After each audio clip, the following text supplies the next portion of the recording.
Hay una pregunta que me han hecho cientos de veces a lo largo de mis años de sacerdocio, una pregunta que brota del corazón más profundo del ser humano, de ese lugar donde habita la inquietud más honda, donde se esconde el miedo más silencioso, donde late la esperanza más frágil. Me la han hecho en confesionarios oscuros, en salas de hospital donde el olor a desinfectante no logra esconder el aroma de la muerte cercana, en cafeterías ruidosas donde alguien busca un momento de paz entre el bullicio, en capillas vacías donde solo se escucha el eco de los propios pensamientos. La pregunta es simple, pero su respuesta puede cambiar una vida entera. ¿Cómo sé que Dios está conmigo? ¿Cómo puedo estar seguro de que no estoy solo, de que mis oraciones no se pierden en el vacío, de que el Espíritu Santo realmente actúa en mi vida y no es solo un concepto teológico, una idea bonita que nos enseñaron de niños, pero que no tiene sustancia real? Permítanme ser brutalmente honesto con ustedes desde el principio, porque no vine aquí a darles respuestas fáciles ni consuelos baratos. Muchos de ustedes llevan años, quizás décadas, sintiéndose espiritualmente secos, vacíos, como si Dios se hubiera olvidado de su dirección, como si el cielo fuera de bronce y sus oraciones rebotaran sin llegar a ninguna parte. Conozco ese dolor porque lo he visto en miles de rostros, lo he escuchado en miles de voces quebradas. Lo he sentido en mi propia carne en esas noches oscuras del alma donde la fe parece un recuerdo lejano y la duda se convierte en la única compañera. Hay quienes me dicen, Padre, yo rezo, voy a misa, cumplo con los mandamientos, pero no siento nada, absolutamente nada. ¿Dónde está ese Espíritu Santo del que tanto hablan? ¿Por qué a otros les pasan cosas extraordinarias y a mí solo me toca la monotonía de una fe gris? Lo que les voy a compartir hoy no son teorías abstractas ni especulaciones piadosas, son verdades que he verificado. En 30 años de acompañar almas, de presenciar conversiones que desafían toda explicación humana, de ver cómo el Espíritu Santo transforma corazones de piedra en corazones de carne, cómo levanta a los caídos, cómo ilumina a los que caminan en tinieblas, cómo consuela a los que ya no tienen lágrimas porque las han derramado todas. Les voy a mostrar 5 señales concretas, verificables, reconocibles de que el Espíritu Santo está actuando en sus vidas, aunque ustedes no lo perciban, aunque se sientan abandonados, aunque piensen que Dios los ha olvidado. Y les advierto desde ahora, algunas de estas señales les van a sorprender, porque no son las que esperan, no son las que les han enseñado, no son las que aparecen en los libros de piedad fácil. Son señales que a veces duelen, que a veces desconciertan, que a veces parecen todo lo contrario de lo que uno asociaría con la presencia divina. Pero antes de entrar en materia, necesito que entiendan algo fundamental, algo que puede cambiar radicalmente su manera de relacionarse con Dios. El Espíritu Santo no es una fuerza impersonal, no es una energía cósmica, no es un concepto filosófico. Es una persona divina, la tercera persona de la Santísima Trinidad, que los ama con un amor que ustedes no pueden ni imaginar, un amor que no depende de sus méritos, de sus logros espirituales, de su capacidad de sentir emociones religiosas. El Espíritu Santo está actuando en sus vidas en este mismo momento, mientras escuchan estas palabras, mientras respiran, mientras su corazón late. La pregunta no es si Él está presente, porque Él siempre está presente en el alma que está en gracia de Dios. La pregunta es si ustedes tienen ojos para verlo, oídos para escucharlo, un corazón lo suficientemente humilde para reconocer sus huellas en el camino de sus vidas. San Agustín, ese genio del alma humana que conoció los abismos del pecado y las alturas de la santidad, escribió algo que me persigue desde que lo leí por primera vez hace más de 3 décadas. Tarde te amé, hermosura tan antigua y tan nueva, tarde te amé, y he aquí que tú estabas dentro de mí, yo fuera y por fuera te buscaba. El Espíritu Santo está dentro de ustedes, más íntimo a ustedes que ustedes mismos, más cercano que su propia respiración, más presente que sus propios pensamientos. Pero ustedes lo buscan fuera, en experiencias extraordinarias, en emociones intensas, en señales espectaculares, y mientras tanto Él trabaja silenciosamente en lo profundo de sus almas, podando, sanando, transformando, preparándolos para la eternidad. Hoy quiero ayudarles a reconocer ese trabajo, a identificar esas señales, a abrir los ojos del Espíritu para ver lo que siempre ha estado ahí, esperando ser descubierto. La primera señal de que el Espíritu Santo está actuando en tu vida es quizás la más sorprendente y la más difícil de aceptar, porque va en contra de todo lo que nuestra cultura nos ha enseñado.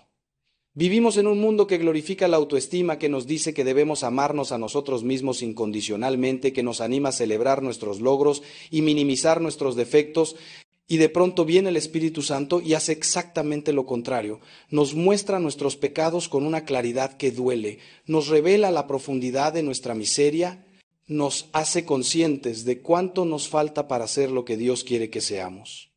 Esta experiencia de reconocer el propio pecado, esta conciencia aguda de la propia indignidad, lejos de ser un signo de abandono divino, es una de las señales más claras de que el Espíritu Santo está trabajando intensamente en un alma. Piénsenlo bien, ¿quién les muestra sus pecados? ¿Quién les hace sentir esa incomodidad cuando han hecho algo malo, ese desasosiego que no los deja en paz hasta que se confiesan, esa vergüenza santa que los impulsa al arrepentimiento? No es el demonio, porque al demonio le conviene que ustedes ignoren sus pecados, que los justifiquen, que los minimicen, que sigan adelante como si nada hubiera pasado. El demonio es el padre de la mentira. Y su estrategia favorita es convencernos de que no somos tan malos, de que Dios entiende, de que todos lo hacen, de que no es para tanto. Cuando ustedes sienten el peso de su pecado, cuando reconocen con claridad que han fallado, cuando experimentan ese dolor del alma que los impulsa a pedir perdón, están experimentando la acción del Espíritu Santo, que como dice el Evangelio de Juan, convencerá al mundo de pecado, de justicia y de juicio. Recuerdo a un hombre que vino a verme hace algunos años, un empresario exitoso, respetado en su comunidad, padre de familia, ejemplar según todos los que lo conocían. Entró a mi oficina con los ojos enrojecidos y me dijo sin preámbulos: Padre, soy un fraude. Todos piensan que soy un buen cristiano, pero por dentro estoy podrido. He descubierto en mí una soberbia que no sabía que tenía, un egoísmo que me asusta, una capacidad de manipular a los demás que me da náuseas. ¿Cómo puede Dios amarme si yo soy así? Este hombre estaba convencido de que esta experiencia era señal de que Dios lo había abandonado, de que estaba perdido, de que era un caso perdido. Pero yo le dije lo que les digo a ustedes ahora. Hermano, lo que estás experimentando es exactamente lo contrario de lo que piensas. El Espíritu Santo te está mostrando la verdad sobre ti mismo porque te ama, porque quiere sanarte, porque tiene planes de llevarte a una santidad que ni siquiera puedes imaginar. Los santos, esos gigantes de la fe que veneramos en los altares, todos sin excepción tuvieron esta experiencia de reconocer su propia miseria con una claridad escalofriante. Santa Teresa de Ávila, esa mujer extraordinaria que reformó el Carmelo y dejó escritos místicos que siguen iluminando a la Iglesia 500 años después, se describía a sí misma como la mayor pecadora del mundo. San Francisco de Asís, el pobrecito de Asís que hablaba con los pájaros y abrazaba a los leprosos, decía que si Dios hubiera dado a un criminal las gracias que le había dado a él, ese criminal habría sido mucho más santo.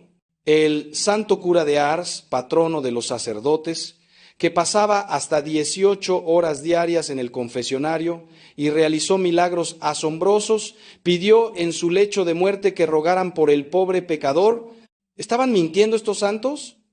¿Fingían una humildad que no sentían de ninguna manera? El Espíritu Santo les había dado una luz tan intensa sobre sus almas que veían hasta el más mínimo defecto, hasta la más pequeña imperfección, hasta las raíces más profundas del egoísmo que todos llevamos dentro. Ahora bien, y esto es crucial que lo entiendan, hay una diferencia abismal entre el reconocimiento del pecado que viene del Espíritu Santo y la culpabilidad enfermiza que viene del demonio o de nuestras propias heridas psicológicas. El Espíritu Santo te muestra tu pecado para llevarte al arrepentimiento, a la confesión, a la misericordia de Dios, a la libertad de los hijos de Dios. Cuando el Espíritu Santo te convence de pecado, siempre hay esperanza, siempre hay un camino de salida, siempre hay una invitación a levantarte y seguir adelante. La culpabilidad demoníaca, en cambio, te paraliza, te hunde en la desesperación, te convence de que no hay perdón posible, te encierra en ti mismo sin salida.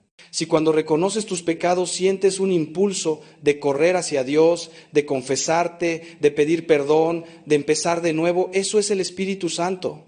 Si sientes ganas de esconderte de Dios, de abandonar la fe, de concluir que eres un caso perdido, eso no viene del Espíritu Santo y debes rechazarlo con todas tus fuerzas.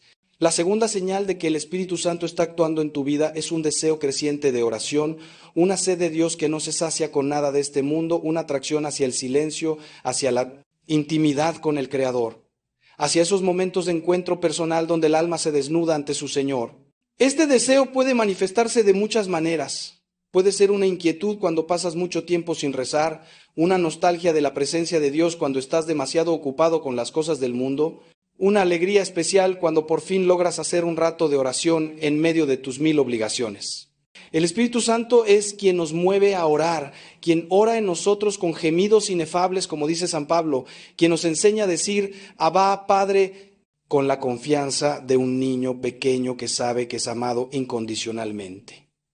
Pero aquí viene algo que muchos no entienden y que les causa un sufrimiento innecesario.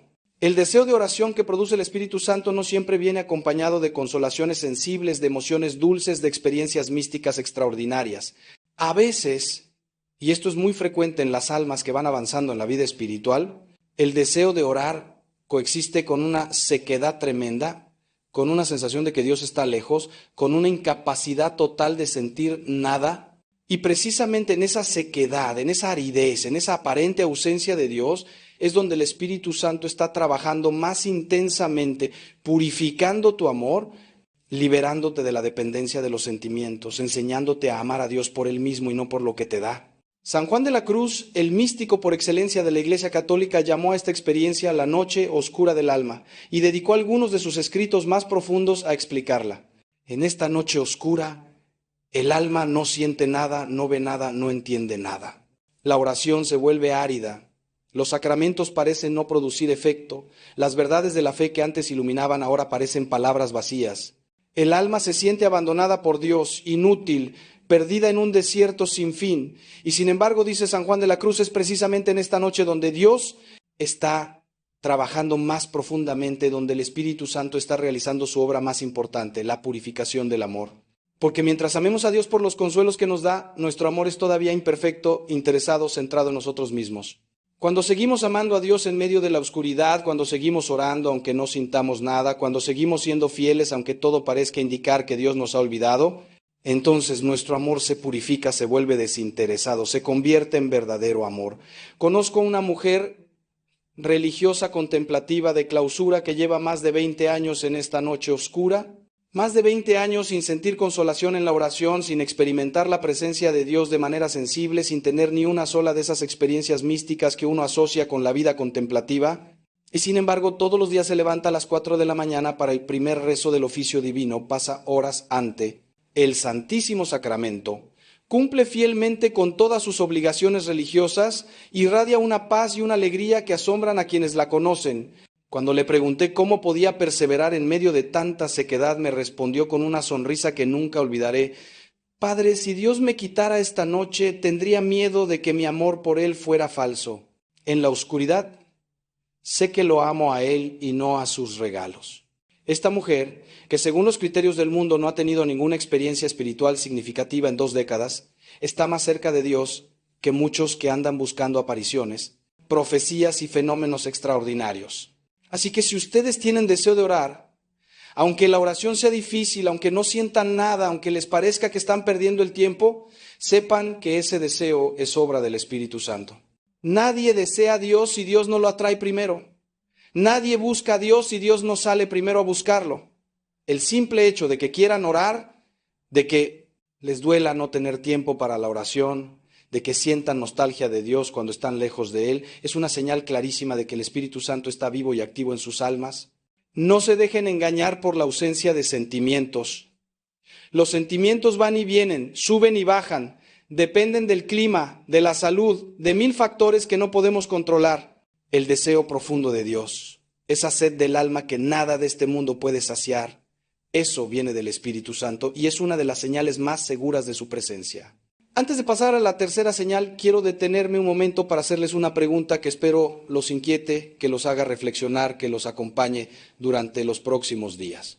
La pregunta es esta: ¿están ustedes dispuestos a amar a Dios aunque Él nunca les dé nada a cambio?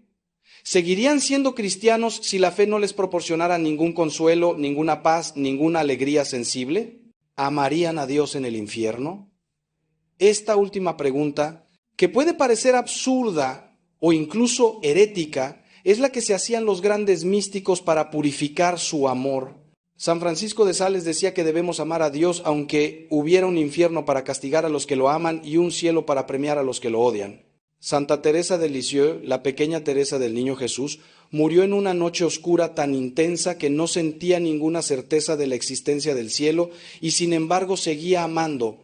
Esta es la prueba del amor verdadero, el amor que el Espíritu Santo quiere desarrollar en nosotros. Guarden esta pregunta en su corazón mientras seguimos adelante. La tercera señal de que el Espíritu Santo está actuando en tu vida es una creciente sensibilidad hacia el sufrimiento ajeno, una compasión que te impide permanecer indiferente ante el dolor del prójimo, un amor que te saca de ti mismo y te impulsa a servir a los demás. Esta señal es particularmente importante porque nos permite verificar si nuestra vida espiritual es auténtica o es simplemente una forma sofisticada de egoísmo. Hay mucha gente que reza mucho, que va a misa todos los días, que conoce al dedillo la doctrina católica, pero que es incapaz de ver al necesitado que tiene delante, que pasa de largo ante el sufrimiento como el sacerdote y el levita de la parábola del buen samaritano. Esa espiritualidad, por más intensa que parezca, está vacía, porque el Espíritu Santo es amor, y donde hay amor verdadero siempre hay compasión, siempre hay servicio, siempre hay entrega. El Evangelio es clarísimo en esto, tan claro que a veces preferimos no verlo porque nos incomoda. Jesús dice que en el juicio final no nos preguntará cuántos rosarios rezamos, ni cuántas peregrinaciones hicimos, ni cuántos libros de espiritualidad leímos. Nos preguntará si dimos de comer al hambriento, si dimos de beber al sediento, si vestimos al desnudo, si visitamos al enfermo y al preso, y añade algo que debería quitarnos el sueño. Lo que hicieron con uno de estos mis hermanos más pequeños, conmigo lo hicieron. El prójimo necesitado es Cristo disfrazado, Cristo que nos sale al encuentro en los pobres, en los enfermos, en los ancianos abandonados, en los inmigrantes rechazados, en todos los que sufren. Si el Espíritu Santo está actuando en nosotros, nos dará ojos para ver a Cristo en ellos y un corazón capaz de servirlo en ellos. Pero aquí hay que hacer una distinción importante para no caer en confusiones que pueden ser muy dañinas. La compasión cristiana, la que viene del Espíritu Santo, no es lo mismo que el sentimentalismo blando que caracteriza a nuestra cultura.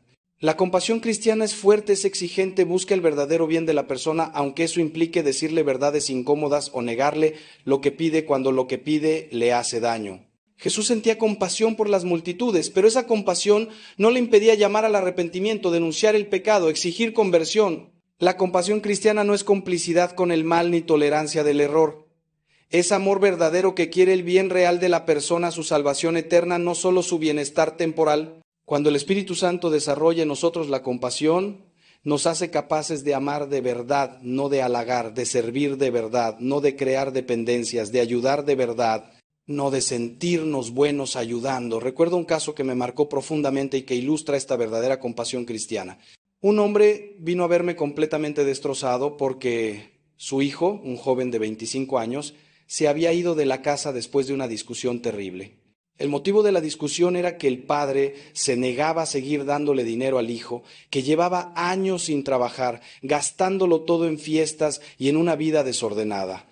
El padre me dijo: «Padre, ¿hice mal? Mi esposa me dice que soy cruel, que un padre de verdad ayuda a su hijo, que lo estoy abandonando, pero yo veo que cada vez que le doy dinero, él lo usa para hundirse más. ¿Es falta de compasión negarle la ayuda?». Este padre estaba ejerciendo la verdadera compasión, la compasión dura que a veces es necesaria, la compasión que dice no por amor, que pone límites por amor, que deja que el otro toque fondo para que pueda levantarse. 2 años después, ese hijo, ya sin el colchón del dinero paterno, tocó fondo, buscó ayuda, se rehabilitó, consiguió trabajo, reconstruyó su vida. Hoy es un hombre de bien y tiene una relación maravillosa con su padre, a quien agradece haberle negado la ayuda que lo estaba destruyendo. Si ustedes notan que son cada vez más sensibles al sufrimiento de los demás, que les cuesta permanecer indiferentes ante la injusticia, que sienten un impulso interior de hacer algo por los que sufren, sepan que eso es obra del Espíritu Santo, pero examinen también la calidad de esa compasión. ¿Es una compasión que busca el verdadero bien del otro o es un sentimentalismo que busca que me sienta bien ayudando? ¿Es una compasión que está dispuesta a exigir y a poner límites? ¿O es una complicidad cobarde que evita el conflicto? ¿Es una compasión que ve al otro como persona? ¿O es un asistencialismo que lo ve como objeto de mi caridad? El Espíritu Santo nos da la verdadera compasión, la de Cristo, la que ve en el otro un hermano por el que Cristo murió y quiere para él lo que Cristo quiere, su santificación, su plenitud, su felicidad eterna. La cuarta señal de que el Espíritu Santo está actuando en tu vida Es algo que puede parecer extraño a primera vista, pero que cuando lo entiendes se convierte en una fuente inmensa de paz y de confianza. La señal es esta: una creciente capacidad de aceptar tu propia debilidad, tus limitaciones, tus fracasos, sin caer en la desesperación ni en el desprecio de ti mismo. Esta aceptación no tiene nada que ver con la resignación fatalista ni con la mediocridad espiritual. Es algo mucho más profundo. Es reconocer que tu debilidad es el lugar donde la gracia de Dios actúa con más poder, que tus fracasos pueden convertirse en oportunidades de crecimiento, que tu pequeñez es precisamente lo que atrae la misericordia de Dios. San Pablo tuvo una experiencia que ilustra perfectamente esta señal. Él habla de un aguijón en la carne, una debilidad misteriosa que nunca especifica, que lo atormentaba y lo humillaba. 3 veces le pidió al Señor que se lo quitara, y la respuesta que recibió cambió su vida para siempre. Te basta mi gracia, porque mi poder se manifiesta en la debilidad. A partir de entonces, Pablo pudo decir algo que parece una locura. Me glorío en mis debilidades, para que habite en mí la fuerza de Cristo. Por eso me complazco en mis debilidades, en los oprobios, en las necesidades, en las persecuciones y en las angustias por Cristo, porque cuando soy débil, entonces soy fuerte. Esta es la paradoja cristiana por excelencia. La fuerza de Dios se manifiesta en nuestra debilidad, no a pesar de nuestra debilidad. Cuando el Espíritu Santo trabaja en un alma, le va enseñando esta verdad, le va dando esta capacidad de aceptar sus limitaciones sin amargura, confiando en que Dios escribe recto con renglones torcidos. Esta señal es particularmente difícil de aceptar para quienes tienen una personalidad perfeccionista, para quienes se exigen mucho a sí mismos, para quienes tienen una imagen idealizada de lo que deberían ser y sufren al ver la distancia entre esa imagen y la realidad. A estas personas les digo, el Espíritu Santo no quiere que seas perfecto, quiere que seas santo, que es algo muy diferente. La perfección es cosa de los fariseos, que se esforzaban por cumplir la ley al pie de la letra y despreciaban a los que no podían. La santidad es cosa de los pecadores que reconocen su miseria y se abandonan en la misericordia de Dios.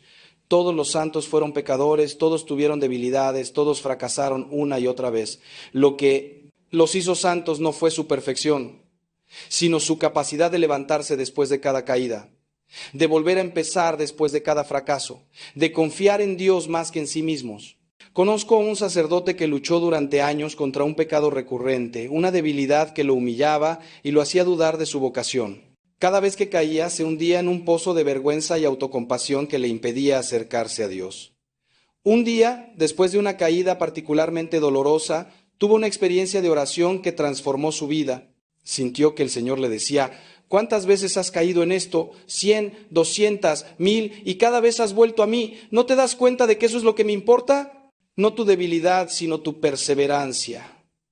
No tus caídas, sino tu capacidad de levantarte. Deja de mirarte a ti mismo y mírame a mí. A partir de ese día, este sacerdote pudo aceptar su debilidad sin dejar de luchar contra ella. Pudo caer sin hundirse. Pudo levantarse más rápido porque ya no perdía tiempo en autocompasión. Su debilidad sigue ahí, pero ya no lo define. Lo que lo define es la misericordia de Dios que lo sostiene a pesar de todo. Si ustedes están aprendiendo a aceptar sus debilidades, si ya no se destruyen interiormente cada vez que fracasan, si pueden mirarse en el espejo con realismo pero sin desprecio, si confían más en la gracia de Dios que en sus propios esfuerzos, sepan que el Espíritu Santo está trabajando en ustedes. Esta aceptación no es permiso para pecar ni excusa para la mediocridad. Sigue luchando contra tus defectos, sigue esforzándote por crecer, sigue aspirando a la santidad. Pero hazlo con paz, sin angustia, sin desesperación, sabiendo que Dios te ama ahora tal como eres con todas tus miserias. No te ama porque seas bueno, eres bueno porque Él te ama. No te ama porque lo merezcas, su amor es pura gratuidad, puro regalo, pura misericordia. El Espíritu Santo quiere que lo entiendas, que lo que Él pura, vivas, que descanses en esta verdad que es el corazón mismo del Evangelio.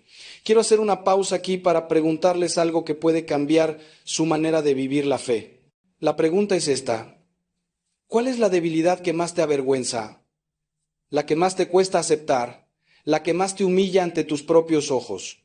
Quizás es un pecado que no logras superar, una limitación de carácter, un fracaso profesional o familiar, una herida del pasado que sigue sangrando. Ahora imagina que llevas esa debilidad ante el Señor, no para esconderla ni para justificarla, sino para ofrecérsela, para decirle, Señor, esto soy yo, esta miseria, esta pobreza, esta vergüenza. No te la escondo, te la ofrezco. Haz con ella lo que quieras. Cuando puedas hacer esa oración sinceramente, habrás dado un paso gigantesco en la vida espiritual, porque habrás descubierto que tu debilidad, lejos de ser un obstáculo para la gracia, es precisamente el lugar donde la gracia quiere actuar. Guarda esta reflexión, vuelve a ella en tu oración y verás cómo el Espíritu Santo transforma tu manera de verte a ti mismo y de ver a Dios. La quinta y última señal de que el Espíritu Santo está actuando en tu vida es quizás la más importante de todas, la que resume y corona a todas las demás. Es la señal del amor, pero no cualquier amor, no el amor fácil, no el amor que se siente, no el amor que se agota cuando las cosas se ponen difíciles. Es el amor ágape, el amor de Dios derramado en nuestros corazones por el Espíritu Santo, el amor que ama lo no amable, que perdona lo imperdonable, que persevera cuando todo invita a abandonar. San Pablo describe este amor en el capítulo 13 de la primera carta a los Corintios, con unas palabras que todos conocemos, pero que quizás no hemos meditado lo suficiente. El amor es paciente, es servicial. El amor no tiene envidia, no presume ni se engríe, no es maleducado ni egoísta, no se irrita ni guarda rencor, no se alegra de la particito, injusticia, sino que se alegra de la verdad. Todo lo excusa, todo lo cree, todo lo espera, todo lo soporta. Este amor es imposible para el ser humano dejado a sus propias fuerzas. Nadie puede amar así con su sola capacidad natural. Nadie puede ser paciente siempre, servicial siempre, sin envidia siempre, sin rencor siempre. Este amor es don del Espíritu Santo, fruto de su presencia en el alma, resultado de su acción transformadora. Cuando ustedes se descubran amando así, aunque sea imperfectamente, aunque sea a ratos, aunque sea a una sola persona, sepan que el Espíritu Santo está vivo en ustedes. Cuando se descubran perdonando lo que parecía imperdonable, siendo pacientes cuando todo los invita a explotar, sirviendo sin esperar nada a cambio, alegrándose del bien ajeno sin envidia, sepan que eso no viene de ustedes. Eso es obra del Espíritu Santo que los está transformando poco a poco a imagen de Cristo, que los está haciendo capaces de un amor que supera infinitamente las posibilidades humanas. El lugar donde más claramente se manifiesta este amor del Espíritu Santo es el matrimonio y la familia, porque es ahí donde las personas se ven tal como son, sin máscaras ni disfraces, con todas sus miserias y debilidades. Es fácil amar a quien solo vemos ocasionalmente, a quien nos muestra su mejor cara, a quien no convive con nosotros día tras día. Es inmensamente difícil amar a quien conocemos demasiado bien, a quien nos ha herido múltiples veces, a quien nos saca de quicio con sus defectos cotidianos. Y sin embargo, es precisamente en el matrimonio y en la familia donde el Espíritu Santo quiere realizar su obra maestra, transformando a dos pecadores en santos a través del amor mutuo, haciendo de la convivencia diaria una escuela de santificación, usando las dificultades y conflictos como instrumentos de purificación y crecimiento. Recuerdo a una pareja que vino a verme después de 30 años de matrimonio al borde del divorcio. El marido había sido infiel, la mujer estaba destrozada, los hijos adultos habían tomado partido y la familia entera era un campo de batalla. Humanamente hablando, no había solución. El daño era demasiado profundo, la confianza estaba completamente destruida, los años de rencor acumulado hacían imposible cualquier reconciliación y sin embargo algo sucedió. No puedo explicarlo de otra manera que como una intervención directa del Espíritu Santo. La mujer, después de meses de oración y acompañamiento espiritual, tomó la decisión de perdonar. No porque sintiera ganas de perdonar, no porque el marido lo mereciera, no porque fuera fácil. Perdonó porque decidió perdonar, porque eligió perdonar, porque el Espíritu Santo le dio la gracia de perdonar. Fue un proceso largo y doloroso, lleno de retrocesos y de noches oscuras. Pero el fruto fue asombroso. No solo se salvó el matrimonio, sino que se transformó. Hoy esta pareja tiene una relación más profunda y más auténtica que nunca, y su testimonio ha ayudado a decenas de matrimonios en crisis a encontrar esperanza. Si ustedes están siendo capaces de amar en circunstancias difíciles, de perdonar cuando todo les dice que no perdonen, de servir sin esperar reconocimiento, de perseverar en el amor cuando el amor no es correspondido, sepan que el Espíritu Santo está actuando poderosamente en sus vidas. No minimicen estos actos de amor que parecen pequeños. Cada vez que una madre se levanta por la noche a atender a su hijo enfermo, aunque esté agotada, el Espíritu Santo está actuando. Cada vez que un esposo decide callar ante una provocación de su esposa en vez de responder con otra provocación, el Espíritu Santo está actuando. Cada vez que alguien perdona una ofensa sin guardar rencor, sirve al necesitado sin buscar reconocimiento, dice la verdad aunque le cueste, el Espíritu Santo está actuando. Estos son los milagros cotidianos del amor, mucho más importantes que cualquier fenómeno extraordinario, mucho más significativos que cualquier experiencia mística espectacular. Llegamos ahora a un punto crucial de nuestra reflexión y necesito que presten mucha atención porque lo que voy a decirles puede liberarlos de una de las trampas más peligrosas de la vida espiritual.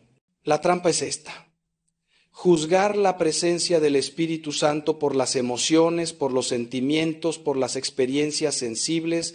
Muchos cristianos piensan que si no sienten nada en la oración, si no experimentan consolaciones, si no tienen visiones ni locuciones interiores ni experiencias místicas extraordinarias, entonces el Espíritu Santo no está actuando en ellos.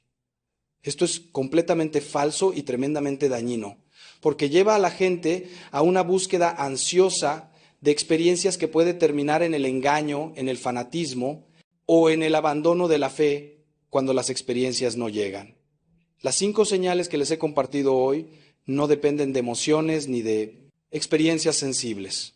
El reconocimiento del propio pecado, el deseo de oración, la compasión hacia los demás, la aceptación de la propia debilidad, el amor ágape. Ninguna de estas señales requiere que sientas algo especial. Puedes experimentarlas todas en medio de la más completa sequedad espiritual, sin ningún sentimiento de la presencia de Dios. De hecho, como les expliqué antes, frecuentemente el Espíritu Santo actúa con más intensidad precisamente cuando no sentimos nada, porque es entonces cuando nuestro amor se purifica, cuando dejamos de buscar a Dios por sus regalos y empezamos a buscarlo por Él mismo. Santa Teresa de Ávila, que tuvo experiencias místicas extraordinarias, éxtasis, visiones, locuciones, levitaciones, fue muy clara en advertir que estas experiencias no son señal segura de santidad ni de la presencia del Espíritu Santo. Muchas de estas experiencias pueden ser producidas por el demonio o por la propia imaginación exaltada. Lo que sí es señal segura, decía la santa, son las virtudes: la humildad, la obediencia, la caridad, la paciencia. Estas no pueden ser falsificadas por el demonio ni producidas por la imaginación. Cuando alguien crece en virtudes, aunque no tenga ninguna experiencia extraordinaria, aunque su oración sea seca como un desierto, puedes estar seguro de que el Espíritu Santo está trabajando en esa alma. Cuando alguien tiene muchas experiencias extraordinarias pero no crece en virtudes, hay motivos serios para sospechar que esas experiencias no vienen de Dios. Por eso les digo a todos los que se sienten espiritualmente secos, aburridos, sin ninguna experiencia de Dios, no se dejen engañar por las apariencias. Si ustedes están luchando por ser buenos cristianos, si se esfuerzan por cumplir los mandamientos, si tratan de amar a Dios y al prójimo aunque no sientan nada, si perseveran en la oración aunque les parezca una pérdida de tiempo, el Espíritu Santo está actuando poderosamente en ustedes. Quizás más poderosamente que en aquellos que tienen experiencias extraordinarias, pero cuya vida no muestra frutos de conversión. El Espíritu Santo es discreto, silencioso, respetuoso de nuestra libertad. No suele actuar con truenos y relámpagos, sino con la suavidad de la brisa, como se le manifestó al profeta Elías. No esperen fuegos artificiales. Busquen los frutos, las virtudes, las señales concretas que les he explicado hoy. Dicho esto, quiero ahora profundizar en cada una de las señales para que las puedan reconocer mejor en sus propias vidas y para responder algunas preguntas y objeciones que seguramente les habrán surgido mientras me escuchaban. Comenzaré por la primera señal, el reconocimiento del propio pecado, porque creo que es la que más malentendidos genera y la que más puede ayudarles si la entienden bien.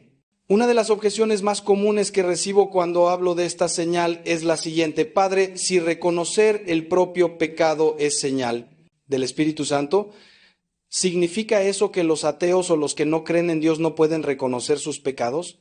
La respuesta es que el Espíritu Santo actúa en todas las personas de buena voluntad, aunque no lo sepan, aunque no crean en Él, aunque ni siquiera crean en Dios. El Concilio Vaticano II enseña que la gracia actúa de modos misteriosos incluso en aquellos que no conocen a Cristo ni a la Iglesia. Cuando un ateo siente remordimiento por haber hecho algo malo, cuando reconoce su injusticia y decide enmendarse, el Espíritu Santo está actuando en él, aunque él lo atribuya a su conciencia moral o a su formación ética. El Espíritu Santo no está limitado por nuestras categorías ni por nuestras etiquetas religiosas. Sopla donde quiere, como dijo Jesús a Nicodemo, y nadie sabe de dónde viene ni a dónde va. Ahora bien, hay una diferencia importante entre el reconocimiento del pecado que tiene un no creyente y el que tiene un cristiano maduro. El no creyente reconoce que ha hecho algo malo según un código moral, pero no necesariamente lo ve como una ofensa a Dios, como una ruptura de la relación con el Padre que lo ama. El cristiano maduro, en cambio, ve su pecado no solo como una falta moral, sino como una herida infligida al amor de Dios, como un rechazo de la gracia, como una traición a aquel que dio su vida por él. Esta visión del pecado, lejos de generar una culpabilidad enfermiza, genera un arrepentimiento amoroso, un dolor del alma que brota del amor y que impulsa a correr hacia la misericordia de Dios. Es la diferencia entre Judas y Pedro. Ambos traicionaron a Jesús, pero Judas se hundió en la desesperación porque no creyó en el perdón, mientras que Pedro lloró amargamente y corrió hacia el Señor resucitado para ser perdonado y restaurado. Otra objeción frecuente es esta: Padre, yo sí reconozco mis pecados, pero siempre caigo en los mismos. ¿No debería el Espíritu Santo darme la fuerza para superar mis debilidades de una vez por todas? Esta objeción refleja una expectativa poco realista de la vida espiritual y un desconocimiento de cómo actúa el Espíritu Santo. La conversión no es un evento puntual, sino un proceso que dura toda la vida. Los santos más grandes lucharon contra defectos y tentaciones hasta el último día de sus vidas. San Jerónimo, ese doctor de la Iglesia que tradujo la Biblia al latín, luchó contra su temperamento iracundo durante toda su vida y murió sin haberlo dominado completamente. Santo Tomás Moro, el gran mártir inglés, confesaba regularmente su vanidad y su apego al reconocimiento social. Santa Teresita de Lisieux, a quien la Iglesia ha declarado doctora, reconocía en sí misma imperfecciones que no había logrado superar. El Espíritu Santo no suele actuar quitándonos nuestras debilidades de un plumazo, por varias razones que conviene entender. Primero, porque nuestras debilidades nos mantienen humildes, conscientes de nuestra necesidad de Dios, alejados de la soberbia espiritual, que es la más peligrosa de todas las soberbias. Segundo, porque la lucha contra nuestros defectos fortalece nuestra voluntad, desarrolla nuestras virtudes, nos hace crecer como personas. Tercero, porque nuestras caídas y nuestros fracasos nos hacen misericordiosos con los demás, nos impiden juzgar, nos dan credibilidad cuando intentamos ayudar a otros que luchan con las mismas debilidades. Así que no te desanimes si caes una y otra vez en los mismos pecados. Lo importante no es no caer, sino levantarte cada vez, ir a confesarte, volver a empezar con humildad y confianza.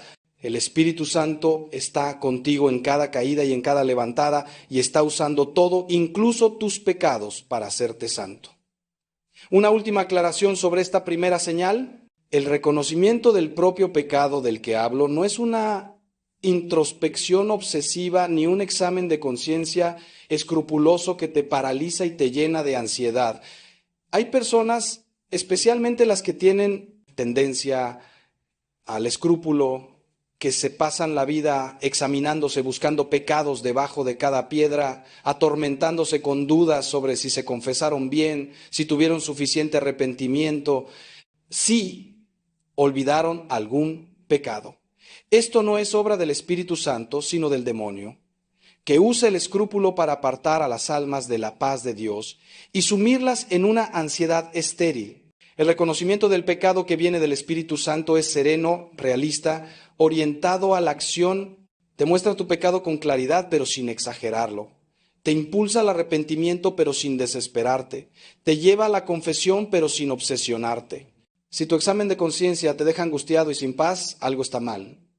Busca un director espiritual prudente que te ayude a distinguir entre la verdadera conciencia del pecado y el escrúpulo enfermizo. Pasemos ahora a profundizar en la segunda señal, el deseo de oración. Quiero responder a una pregunta que muchos se hacen y que puede estar causándoles un sufrimiento innecesario. ¿Cómo puedo saber si mi deseo de oración es verdadero o es solo una obligación que cumplo por rutina? Esta es una pregunta importante porque muchos cristianos llevan años rezando sin deseo, solo por costumbre o por cumplir, y se sienten hipócritas, como si estuvieran engañando a Dios.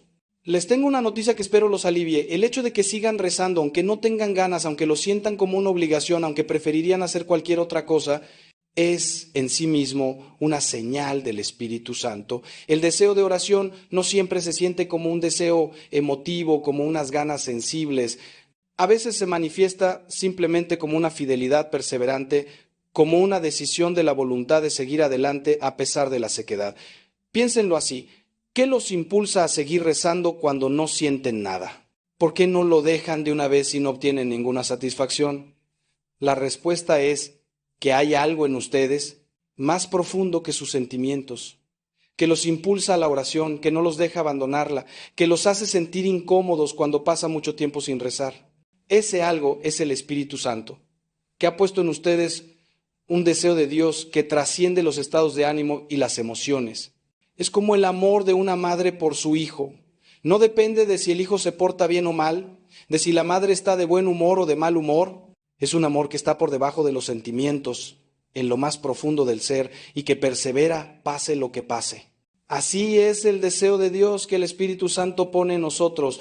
No depende de cómo nos sintamos y se manifiesta precisamente en la fidelidad a la oración a pesar de todo. Ahora bien, dicho esto, es importante que aprendamos a hacer oración de una manera que facilite el encuentro con Dios en vez de dificultarlo. Muchos cristianos no saben orar o han aprendido formas de oración que no se adaptan a su temperamento ni a su etapa espiritual, y por eso la oración se les hace tan difícil y tan árida. Voy a compartirles algunos consejos prácticos que pueden ayudarles a mejorar su vida de oración y a experimentar más frecuentemente la presencia de Dios, aunque insisto en que las consolaciones sensibles no son lo importante y no deben buscarse por sí mismas. Primer consejo: busquen un lugar y un momento fijos para la oración. El ser humano es criatura de hábitos, y los hábitos nos ayudan a hacer las cosas difíciles. Si cada día rezan a la misma hora en el mismo lugar, poco a poco su cuerpo y su mente se irán habituando y les será más fácil entrar en oración. Si cada día rezan a una hora diferente, en un lugar diferente, nunca desarrollarán el hábito y cada sesión de oración será un esfuerzo enorme. El lugar debe ser tranquilo, sin distracciones, donde puedan estar solos con Dios. Puede ser una capilla, un rincón de su casa, un parque temprano en la mañana. El momento debe ser cuando estén lo más despiertos y lúcidos posible, no al final del día cuando están agotados y se van a dormir rezando.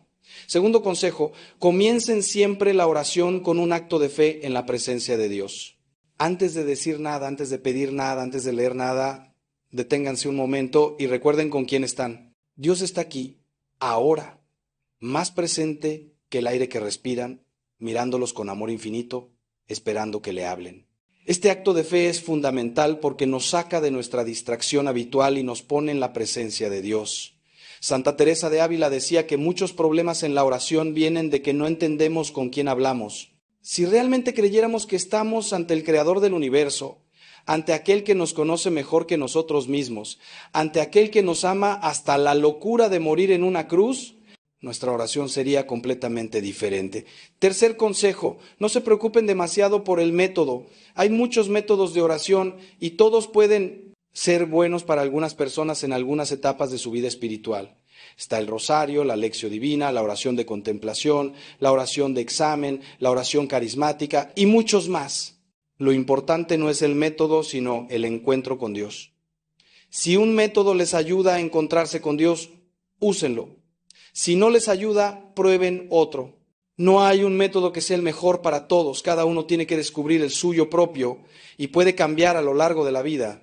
Lo que sí es importante es que la oración no sea solo vocal, solo palabras que se dicen, sino que incluya momentos de silencio, de escucha, de simple estar ante Dios sin decir nada.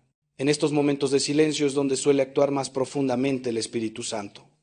Cuarto consejo: sean honestos con Dios en la oración. Díganle lo que realmente piensan y sienten, no lo que creen que deberían pensar y sentir. Si están enojados con Él, díganlo. Si tienen dudas, díganlas. Si están tristes, aburridos, confundidos, díganlo. Dios conoce todo lo que hay en ustedes mejor que ustedes mismos. No van a escandalizarlo con nada de lo que le digan. Los salmos están llenos de quejas, de protestas, incluso de acusaciones contra Dios. Los grandes orantes siempre fueron brutalmente honestos con Dios. Job le reclamó, Jeremías lo acusó de haberlo engañado, los salmistas le preguntaron por qué dormía. Esta honestidad no es falta de respeto, sino intimidad, confianza filial, seguridad de que Dios los ama incondicionalmente y pueden decirle cualquier cosa. Quinto consejo, terminen siempre la oración con algún propósito concreto. La oración no es para sentirnos bien ni para tener experiencias interesantes, es para transformar nuestra vida, para hacernos más parecidos a Cristo. Cada sesión de oración debería terminar con algún propósito concreto, por pequeño que sea. Hoy voy a ser paciente con mi esposa en tal situación. Hoy voy a evitar ese pecado que me acosa. Hoy voy a hacer tal obra de caridad. Si la oración no produce frutos concretos en la vida, algo está mal. No tiene que ser nada espectacular. Pueden ser cosas muy pequeñas, pero la oración siempre debe llevar a la acción, al cambio, al crecimiento. Antes de seguir adelante, déjenme hacerles otra pregunta para la reflexión. Una pregunta que espero los ayude a examinar la calidad de su oración. La pregunta es esta: ¿cuánto tiempo de tu oración dedicas a hablar y cuánto a escuchar? La mayoría de los cristianos cuando rezan hablan todo el tiempo, piden cosas, dicen oraciones, recitan devociones, pero casi nunca escuchan. Se les olvida que la oración es un diálogo, no un monólogo. Y en todo diálogo la parte más importante es escuchar. ¿Cómo quieren que Dios les hable si nunca le dan la oportunidad? Prueben a hacer esto. En su próxima oración, después de decirle a Dios lo que quieran decirle, quédense en silencio 5 minutos. Solo en silencio, sin decir nada, sin pensar. En nada en particular. Simplemente abiertos a lo que Dios quiera comunicarles. Probablemente no escuchen nada, al menos al principio, pero con la práctica irán desarrollando esa capacidad de escucha interior, de atención a las mociones del Espíritu Santo, que es lo más importante de la vida de oración. Pasemos ahora a profundizar en la tercera señal, la compasión hacia el sufrimiento ajeno. Quiero abordar un problema que afecta a muchos cristianos y que puede impedirnos reconocer esta señal del Espíritu Santo. El problema del agotamiento compasivo, de la fatiga de la caridad. Vivimos en un mundo donde estamos bombardeados constantemente por imágenes de sufrimiento, guerras, hambrunas, desastres naturales, refugiados, enfermedades, pobreza extrema. Nuestros corazones no fueron diseñados para procesar tanto dolor y muchas personas se protegen volviéndose insensibles, desconectándose emocionalmente, cambiando de canal cuando aparecen las noticias tristes. Otros, al contrario, se sienten abrumados por la cantidad de sufrimiento en el mundo y caen en la desesperación o en la parálisis. ¿Qué puedo hacer yo ante tantos problemas? ¿Es inútil? ¿Es imposible? ¿Cómo podemos mantener una compasión viva sin caer en el agotamiento o en la desesperación? La clave está en entender que no somos llamados a salvar el mundo. El mundo ya tiene un Salvador y no somos nosotros. Somos llamados a amar al prójimo que Dios pone en nuestro camino, no a todos los prójimos del mundo. Cuando Jesús contó la parábola del buen samaritano, no dijo que el samaritano recogiera a todos los heridos que encontrara en el camino de Jerusalén a Jericó. Habla de un herido concreto, el que Dios puso en su camino ese día. El samaritano hizo lo que pudo por ese hombre concreto y siguió su camino. No cargó sobre sus hombros todo el sufrimiento del mundo, cargó con el sufrimiento de la persona que Dios le puso delante. La Madre Teresa de Calcuta, esa santa que dedicó su vida a los más pobres entre los pobres, entendía esto muy bien. Le preguntaban: Madre, ¿cómo puede hacer lo que hace, sabiendo que por cada persona que salva hay miles que mueren en las calles de Calcuta? Y ella respondía: yo no soy llamada a ser exitosa, sino a ser fiel. No soy llamada a salvar a todos, sino a amar a cada uno. Esta distinción es crucial para mantener una compasión sana y sostenible. No podemos ayudar a todos, pero sí podemos ayudar a alguien. No podemos eliminar todo el sufrimiento del mundo, pero sí podemos aliviar el sufrimiento de la persona que tenemos delante. Y si cada cristiano hiciera eso, si cada uno de nosotros se comprometiera a amar concretamente al prójimo que Dios pone en su camino, el mundo sería transformado. Otro problema que quiero abordar es el de la falsa compasión que se queda en el sentimiento y no llega a la acción. Muchos se sienten muy conmovidos por el sufrimiento ajeno, lloran viendo documentales sobre la pobreza, se indignan ante las injusticias, pero no mueven un dedo para ayudar. Esta compasión sentimental es estéril y puede ser incluso dañina porque nos da la ilusión de que somos buenos y compasivos cuando en realidad no hemos hecho nada. El apóstol Santiago es muy duro con esta actitud. Si un hermano o una hermana están desnudos y les falta el alimento necesario para cada día, y alguno de ustedes les dice, vayan en paz, caliéntense y coman, pero no les dan lo necesario para el cuerpo, ¿de qué sirve? La compasión verdadera, la que viene del Espíritu Santo, siempre lleva a la acción, siempre busca remedios concretos, siempre está dispuesta a pagar el precio del amor. También quiero aclarar que la compasión cristiana no se limita a las necesidades materiales. Tan importante como dar de comer al hambriento es dar consuelo al triste, consejo al confundido, corrección al que yerra, perdón al que nos ofende. Las obras de misericordia espirituales son tan necesarias como las corporales, y a veces más difíciles. Es más fácil dar un cheque a una organización benéfica que sentarse a escuchar a alguien que sufre. Es más fácil enviar dinero para los pobres de África que perdonar a la persona que me traicionó. Cuando el Espíritu Santo despierta en nosotros la compasión, nos hace sensibles a todas las formas de sufrimiento, no solo a las más visibles o las más aceptadas socialmente. Nos hace capaces de ver el dolor detrás de la máscara de quien aparenta tenerlo todo, la soledad del anciano que nadie visita, la angustia del joven que no encuentra sentido a su vida. Una objeción que a veces me hacen es esta: Padre, yo soy una persona introvertida, no me sale acercarme a los demás, me cuesta mucho el contacto social. ¿Significa eso que el Espíritu Santo no está actuando en mí porque no tengo la compasión que usted describe? De ninguna manera. El Espíritu Santo no nos pide que seamos extrovertidos ni que hagamos cosas que van contra nuestro temperamento. La compasión puede expresarse de muchas maneras y cada uno tiene que descubrir la suya propia. Hay quienes expresan la compasión visitando enfermos y hay quienes la expresan rezando por ellos.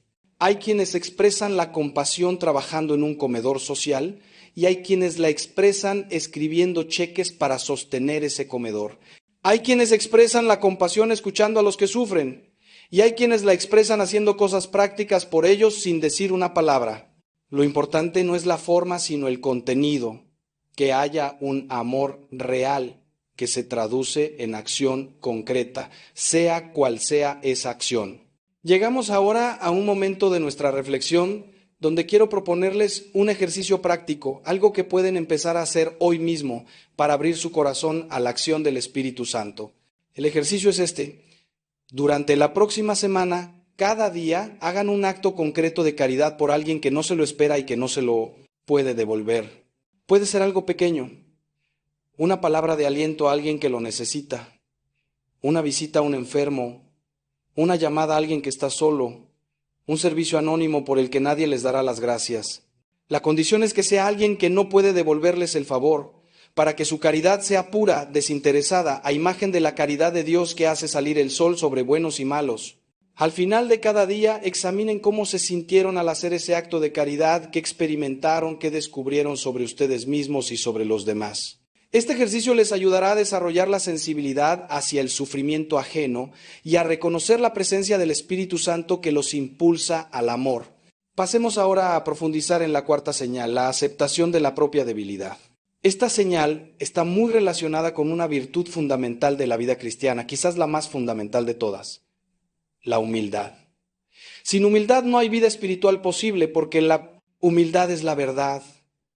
Es ver las cosas como son, es reconocer que somos criaturas dependientes de Dios para todo, que no podemos nada sin su gracia, que todo lo bueno que hay en nosotros es don suyo.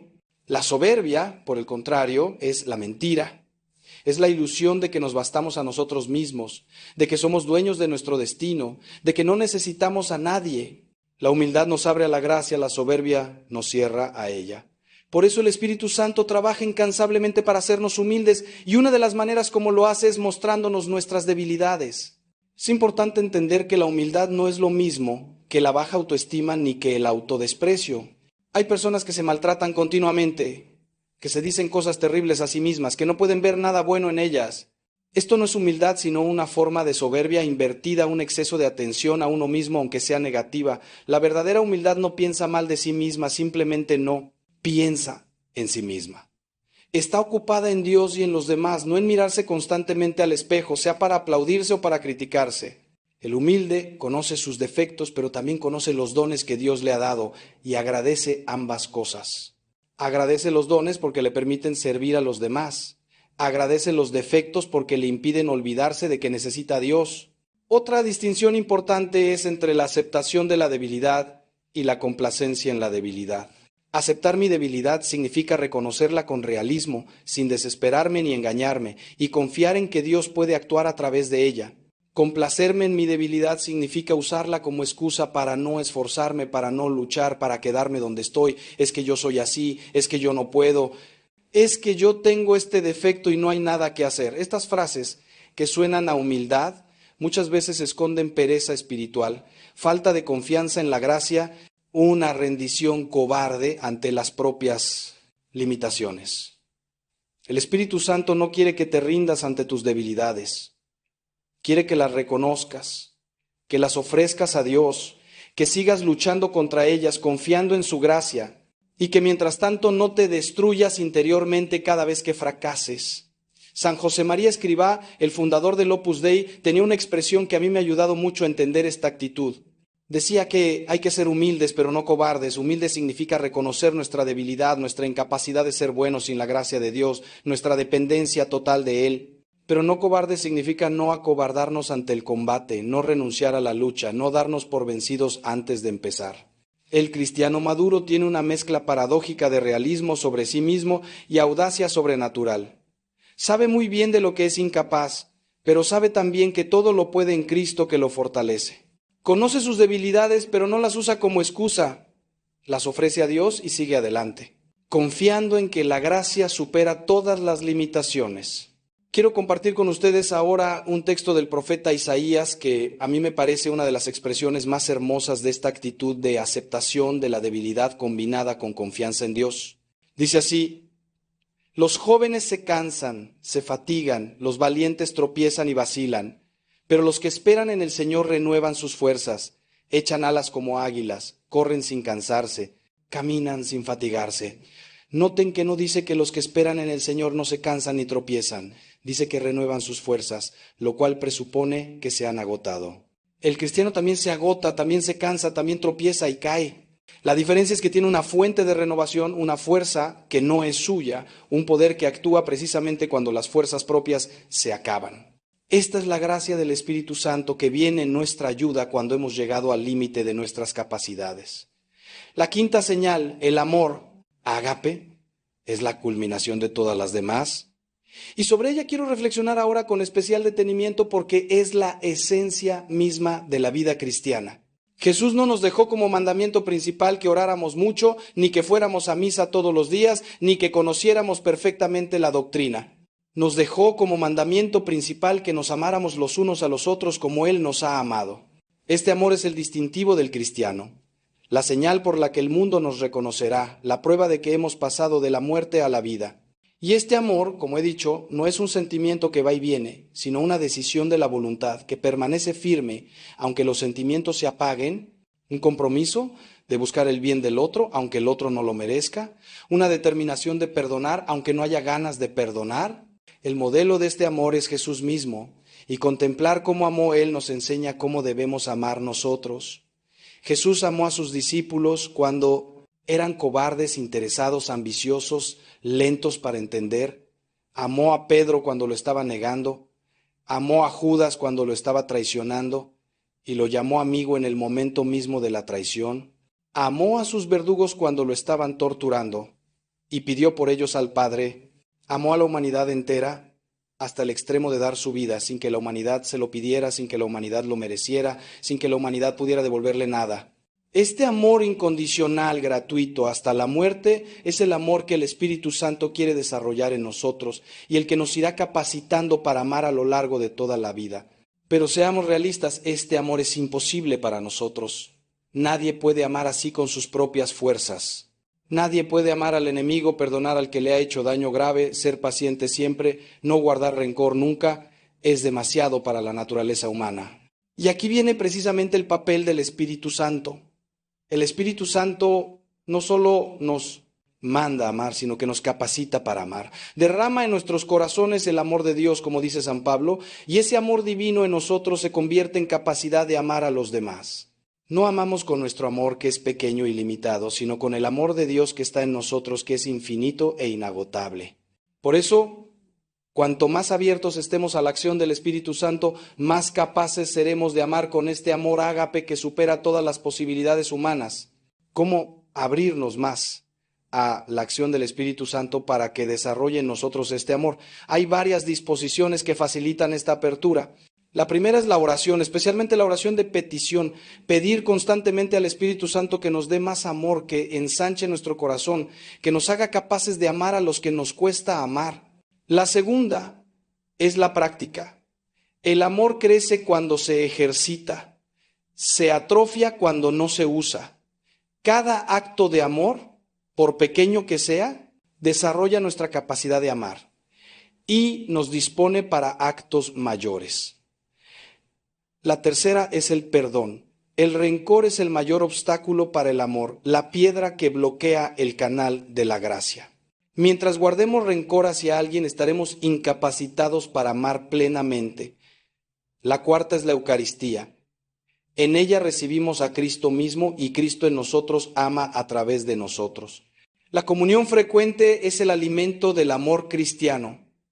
Quiero detenerme especialmente en el perdón porque es quizás el aspecto más difícil del amor y el más malentendido. Muchos cristianos creen que no pueden perdonar porque no sienten ganas de perdonar, porque todavía les duele la ofensa, porque el resentimiento sigue ahí. Pero el perdón no es un sentimiento, sino una decisión. Perdonar significa decidir no cobrarle al otro la deuda, no hacerle pagar por lo que hizo, no buscar venganza ni desearle mal. Esta decisión se puede tomar aunque los sentimientos sigan ahí, aunque el dolor persista, aunque el recuerdo de la ofensa siga siendo vivo. Con el tiempo, si se mantiene la decisión, los sentimientos suelen ir cambiando. Pero no hay que esperar a que cambien los sentimientos para perdonar, hay que perdonar para que cambien los sentimientos. También hay que entender que el perdón no significa olvidar ni minimizar la ofensa, ni reconciliarse necesariamente con el ofensor. Hay ofensas muy graves que es imposible olvidar y que sería imprudente minimizar. Y hay situaciones donde la reconciliación no es posible o no es conveniente, por ejemplo, cuando el ofensor no muestra arrepentimiento o cuando la relación era dañina. El perdón no requiere nada de esto. Perdonar significa renunciar al rencor, dejar de llevar la cuenta de los agravios, entregar a Dios la justicia en vez de tomarla por nuestra propia mano. Este perdón es siempre posible, siempre necesario y siempre liberador. Libera al que perdona más que al que es perdonado. Conozco casos de perdón que me parecen verdaderos milagros del Espíritu Santo. Una mujer cuyo hijo fue asesinado por un joven drogadicto visitó al asesino en la cárcel y le dijo que lo perdonaba. No porque no le doliera, no porque no llorara la muerte de su hijo cada día, sino porque había decidido no dejar que el odio la destruyera y porque creía en un Dios que perdona lo imperdonable. Con el tiempo, esta mujer se convirtió en una especie de madre espiritual para aquel joven, lo visitaba regularmente, le llevaba libros, rezaba por él. Cuando el joven salió de la cárcel, ella le ayudó a rehacer su vida, le buscó trabajo, lo acompañó en su rehabilitación. Hoy aquel joven es un hombre de bien, trabaja en un programa de prevención de la violencia y llama madre a aquella mujer. Esto es el amor ágape, el amor que solo el Espíritu Santo puede dar, el amor que transforma el mal en bien, la muerte en vida, la tragedia en redención. Pero no es necesario ir a casos tan extremos para ver la acción del Espíritu Santo. Está en cada matrimonio que atraviesa una crisis y decide seguir adelante, en cada padre que perdona a un hijo que lo ha defraudado, en cada hijo que cuida a un padre anciano que no siempre fue buen padre, en cada amistad que sobrevive a una traición, en cada relación que se reconstruye después de un conflicto. Cada vez que alguien ama cuando el amor es difícil, perdona cuando el perdón parece imposible, persevera cuando todo invita a abandonar, el Espíritu Santo está actuando. Y esta es la señal más clara de todas, la que no admite falsificación ni imitación, el amor que supera las posibilidades humanas, el amor que solo puede venir de Dios. Antes de empezar a concluir, quiero hacerles una última pregunta para la reflexión, una pregunta que puede revelarles mucho sobre el estado de su vida espiritual. La pregunta es esta: ¿hay alguien a quien no han perdonado? ¿Alguien contra quien guardan rencor? ¿Alguien cuyo nombre les provoca un nudo en el estómago? Si la respuesta es sí, ese rencor es un obstáculo para la acción del Espíritu Santo en ustedes. No les estoy diciendo que sea fácil perdonar, especialmente si la ofensa fue grave, pero les estoy diciendo que es necesario, que es posible con la gracia de Dios y que mientras no perdonen estarán atados a esa persona y a esa ofensa, incapaces de avanzar en la vida espiritual. Pidan al Espíritu Santo que les dé la gracia de perdonar. Si no pueden decir lo perdono, al menos digan quiero perdonarlo o quiero querer perdonarlo. Eso basta para que la gracia empiece a actuar. Hemos llegado al final de este largo recorrido por las señales del Espíritu Santo y quiero hacer una recapitulación que les ayude a retener lo que hemos visto. La primera señal es el reconocimiento del propio pecado, esa conciencia clara de nuestras faltas que nos impulsa al arrepentimiento y a la confesión. La segunda es el deseo de oración, esa atracción hacia Dios que persiste incluso en la sequedad y en la aridez. La tercera es la compasión hacia el sufrimiento ajeno, esa sensibilidad que nos saca de nosotros mismos y nos impulsa a servir. La cuarta es la aceptación de la propia debilidad, esa humildad realista que confía en la gracia más que en las propias fuerzas. La quinta es el amor ágape, ese amor que supera nuestras posibilidades naturales y que solo puede venir del Espíritu Santo. Quiero insistir en algo que he mencionado varias veces, pero que es crucial. Estas señales no dependen de sentimientos ni de experiencias sensibles. Pueden estar todas presentes en un alma que no siente nada, que está en la más completa sequedad espiritual, que no ha tenido jamás una experiencia mística, y pueden estar ausentes en un alma que tiene experiencias extraordinarias, pero cuya vida no muestra frutos de conversión. No juzguen la presencia del Espíritu Santo por lo que sienten, júzguenla por los frutos, por las virtudes, por el crecimiento en el amor. Si ven en ustedes estos frutos, aunque sea imperfectamente, aunque sea con altibajos, aunque sea mezclados con muchas imperfecciones, tengan la certeza de que el Espíritu Santo está vivo y activo en ustedes. Y si no ven estos frutos, no se desesperen, pidan al Espíritu Santo que los produzca, ábranse a su acción, quiten los obstáculos que la bloquean y Él hará su obra. Quiero terminar con una reflexión sobre la confianza porque me parece que es la actitud fundamental que resume todo lo que les he dicho. Vivir la vida espiritual con confianza significa creer que Dios nos ama tal como somos, con todas nuestras miserias, que su gracia es más fuerte que nuestro pecado, que Él está siempre actuando en nosotros aunque no lo sintamos, que llevará a término la obra que ha comenzado. Esta confianza no es ingenuidad ni presunción, es fe en la fidelidad de Dios, que ha prometido no abandonarnos nunca y que cumple lo que promete. Con esta confianza podemos mirarnos con realismo sin hundirnos, luchar contra nuestros defectos sin angustiarnos, caer y levantarnos 1000 veces sin desanimarnos. Con esta confianza podemos esperar la santidad no porque seamos capaces de alcanzarla por nuestras fuerzas, sino porque Dios es capaz de santificarnos a pesar de nosotros mismos. Santa Teresita del Niño Jesús, esa joven carmelita francesa que murió a los 24 años y que la Iglesia ha proclamado doctora de la Iglesia, entendió esto mejor que nadie. Ella no era una persona extraordinaria desde el punto de vista humano, no tenía grandes talentos, no hizo milagros en vida, no escribió tratados teológicos impresionantes, pero tuvo una confianza en Dios sin límites, sabía que era pequeña, débil, incapaz de grandes hazañas espirituales. Pero precisamente por eso confiaba más, porque sabía que todo dependía de Dios y nada de ella. Su caminito de infancia espiritual consiste precisamente en esto, reconocer la propia pequeñez y confiar en la misericordia de Dios que se precisa. Encargará de todo. Este caminito está al alcance de todos, porque no requiere grandes capacidades ni grandes esfuerzos, solo mucha confianza y mucho amor. Apliquemos esto a las 5 señales que hemos visto. Si reconoces tu pecado, no te hundas en la desesperación. Confía en la misericordia de Dios que perdona siempre a quien se arrepiente. Si deseas orar pero no sientes nada, no abandones la oración.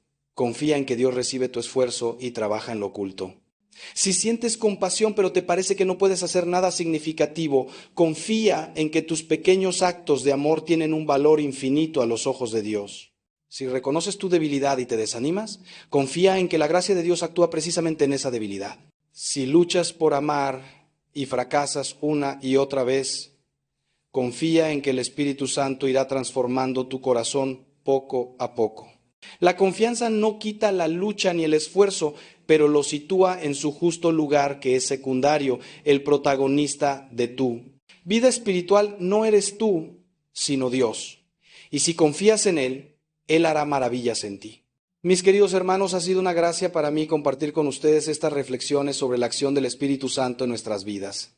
Espero que les hayan ayudado a reconocer las señales de su presencia y a confiar en su trabajo silencioso pero constante en lo profundo de sus almas. No estamos solos en este camino de la vida. El Espíritu Santo está con nosotros, en nosotros, actuando incansablemente para transformarnos a imagen de Cristo y prepararnos para la eternidad. Que esta certeza les dé paz en medio de las dificultades, esperanza en medio de la oscuridad y alegría en medio del sufrimiento. Antes de despedirme les pido que hagan 3 cosas. Primero, que dediquen un tiempo esta semana a examinar su vida a la luz de las 5 señales que hemos visto, no para angustiarse, sino para agradecer la acción de Dios y para identificar dónde necesitan abrirse más a ella. Segundo, que compartan este mensaje con alguien que crean que puede beneficiarse de él, un familiar, un amigo, alguien que esté pasando por dificultades espirituales. La fe se fortalece cuando se comparte y el bien se multiplica cuando se difunde. Tercero, que se suscriban a este canal si no lo han hecho, para seguir recibiendo contenido que les ayude a crecer en su vida espiritual y a profundizar en su fe. Aquí encontrarán reflexiones, enseñanzas, testimonios que pueden ser un apoyo importante en su camino hacia Dios. Les doy mi bendición sacerdotal. Que el Espíritu Santo los ilumine, los guíe, los fortalezca y los llene de sus dones. Que la Virgen María, esposa del Espíritu Santo, los cubra con su manto maternal y los lleve siempre hacia su Hijo Jesús. Y que Dios Todopoderoso, Padre, Hijo y Espíritu Santo, derrame sobre ustedes y sus familias sus más abundantes bendiciones. Un abrazo fraterno y hasta pronto.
Desde el momento en que te vi, supe que eras para mí una chispa divina, un faro en mi vivir. Tu amor sagrado me hace revivir. Amor sagrado, luz en mi sendero. Eres mi fe, mi cielo entero. En cada latido, en cada suspiro, encuentro en ti mi destino.